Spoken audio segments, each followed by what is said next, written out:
तू ही सागर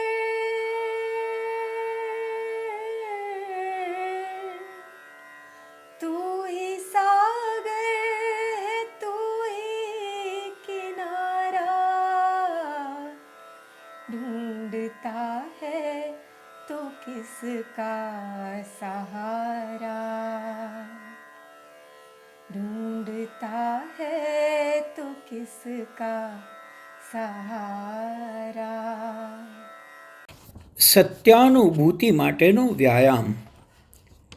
આપણા સૌની સામાન્ય ફરિયાદ છે કે જાણી જોઈને આપણે મનમાં ઈચ્છાને પાળતા નથી કે સાચવતા નથી, પણ છતાંય આપોઆપ ઈચ્છાઓ તો ઉદ્ભવ્યા જ કરે છે. ઊંડી અચેતન વાસનાઓને કારણે આવું થાય છે, જે પાછલા કેટલાય જન્મોથી જમા થયેલ છે. તમને હું પૂછું છું કે સવારે 10 વાગે તમારા મનમાં કઈ ઈચ્છા થશે, તો શું તમે મને જવાબ આપી શકો?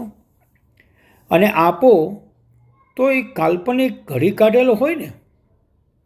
કોઈ વિચારો તમારી જૂની પોટલીમાંથી બહાર નીકળે તો તમે દોષી નથી, પણ એકવાર તમે તે વિચાર માટે સજાગ થઈ ગયા પછી તેના માટે કંઈ કરો કે ન કરો, પણ તેની જવાબદારી તમારી રહે છે. વિચાર તો એક નાનકડો તરંગ છે, પરંતુ તમે તેના પર લાંબુ ચિંતન કરવા લાગો એટલે એ જ તરંગ મહાસાગરનું રૂપ ધારણ કરી લે. અને વિચાર જ્યારે સમુદ્ર બને ત્યારે તેને પાર કરવાનું કામ કઠિન અને તેમાં ડૂબવાનું નિશ્ચિત. પણ ઉકેલશો? વિચાર ઉઠ્યો તો વિચારો કે તે નિરર્થક છે, એને અમલમાં ન મૂકવાથી કશું નુકસાન નથી. વિચારને પાળી પોષીને મોટો નહીં કરો તો તેને તમારા ઘરમાં રહેવા કરતાં ચાલ્યા જવું વધુ ગમશે. આપણે પહેલાં કોઈ ઈચ્છા કે કામના કે સંકલ્પ પર આપણું મન લગાવીએ છીએ અને પછી તેનાથી છૂટવા પ્રયાસ કરીએ. એની ગળમથલ થાય છે. ઘરમાં ઘૂસવા દો અને ટકવા ન દો.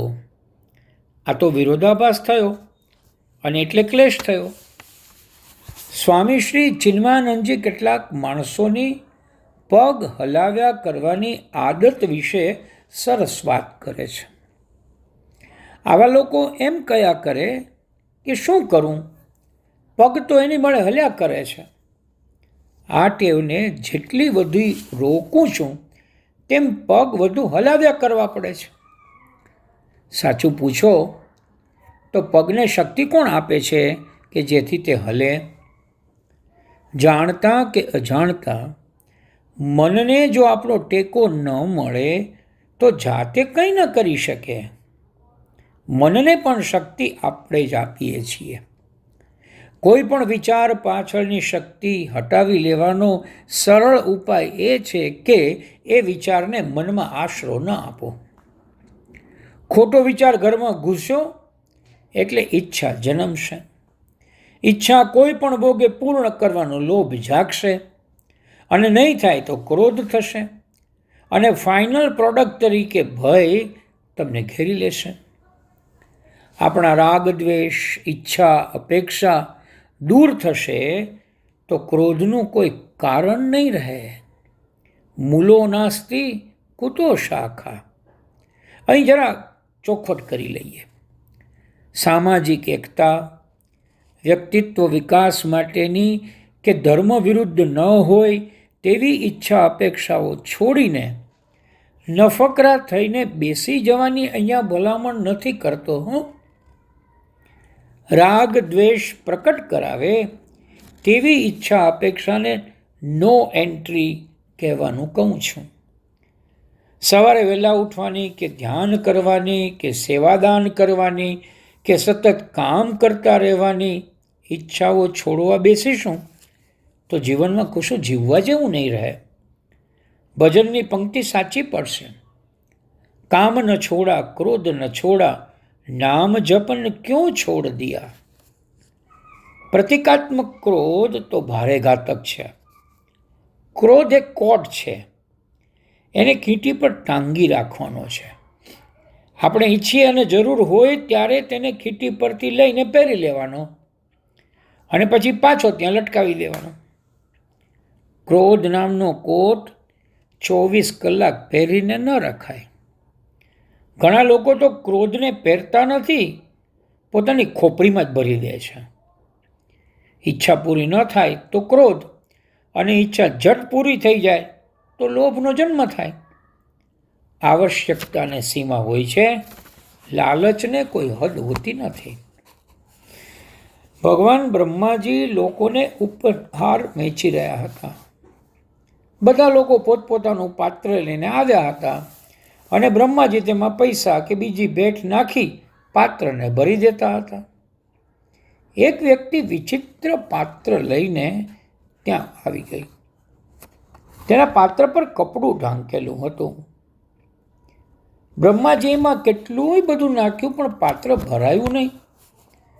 ત્યારે બ્રહ્માજીએ એ પાત્રનું નિરીક્ષણ કરવા તેના ઉપરનું કપડું હટાવ્યું તો જોયું કે પાત્ર તો માણસની ખોપરી હતી, જે ક્યારેય તૃપ્ત થાય તે શક્ય ન હતું.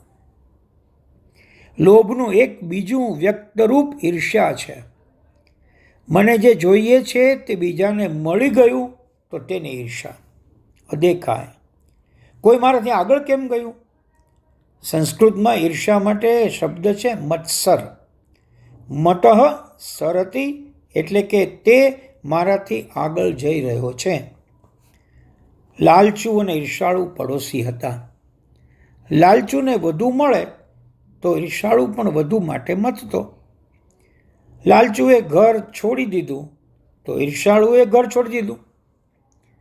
લાલચુ જંગલમાં જઈ તપ કરવા લાગ્યો તો ઈર્ષાળુ પણ જંગલમાં જઈ તેની બાજુમાં બેસી તપ કરવા લાગ્યો.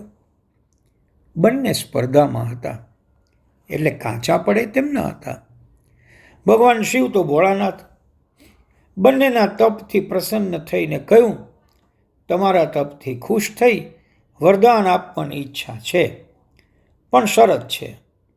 કોઈ એક જ વરદાન માંગે અને તે જે માગે તેનાથી બમણું બીજાને મળે. બોલો, શરત છે મંજૂર? તો માગો. કોને માગવું છે? શું માગવું છે? બંને મૂંઝાણા. સમયાવધિ પૂરી થવામાં હતી ત્યારે ઈર્ષાળુએ માગ્યું, હે ભગવાન, મારી એક આંખ અંધ થઈ જાય.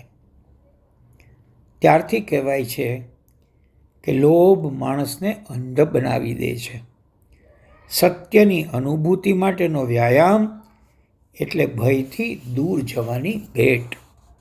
હેનરી ડેવિડ થોરોની પ્રાર્થના છે, હે ઈશ્વર, મને તું પૈસા આપે તે કરતાં, પ્રતિષ્ઠા આપે તે કરતાં, પ્રેમ આપે તે કરતાં મને માત્ર ને માત્ર સત્ય આપ. तू ही सागर